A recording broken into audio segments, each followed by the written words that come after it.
தமிழக வெற்றிக் கழகத்துடைய மாநாடு தொடர்பாக பாஜகவுடைய மூத்த தலைவர் திருமதி தமிழிசை சவுந்தரராஜன் தெரிவித்த கருத்துக்களை பார்க்கலாம். எல்லா தலைவர்களை மாதிரி நம்ம நடந்துக்கணும்ப்பா, அப்பதான் அரசியல்.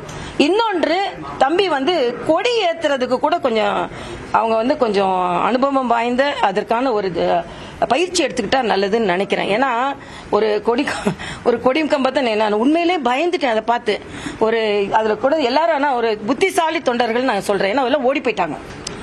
அப்போ பிரச்சனை வந்தா ஓடி போயிடுவாங்கன்றது நல்லா தெரியுது.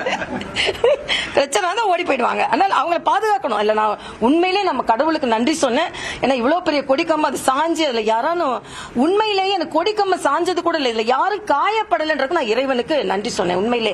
அதனால இனிமே நீங்க பாதுகாப்பு நடவடிக்கைகள்ல கொஞ்சம் அதிகமா ஈடுபட வேண்டும் என்று நான் கேட்டுக்கொள்கிறேன்.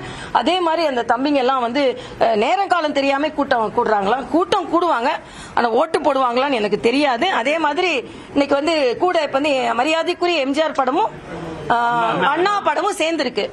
சரி, ஒரு மாநாட்டுக்கும் யோசனை பண்ணி சேர்த்துட்டே இருப்பாரு. அதனால கொள்கையில இருந்தா பரவாயில்ல, பதாகையில இருக்கணும்னு கிடையாது.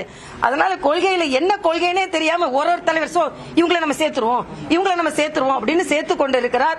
அது சினிமா நடக்கும்போது ஒரு ஸ்டண்ட் காட்சி ஒண்ணு வச்சிடலாம், ஒரு டான்ஸ் ஒண்ணு வச்சிடலாம், ஒரு இந்த கதையில கடைசியில கிளைமேக்ஸ் இப்படி வச்சிடலாம் அப்படின்னு நினைக்கிற மாதிரி இவங்களை வச்சிடலாம். தலைவர்களை மரியாதையாக நடத்துங்கள். சும்மா ஒரு பதாகையில போத்துட்டு கொள்கையில இல்லைன்னா தப்பு.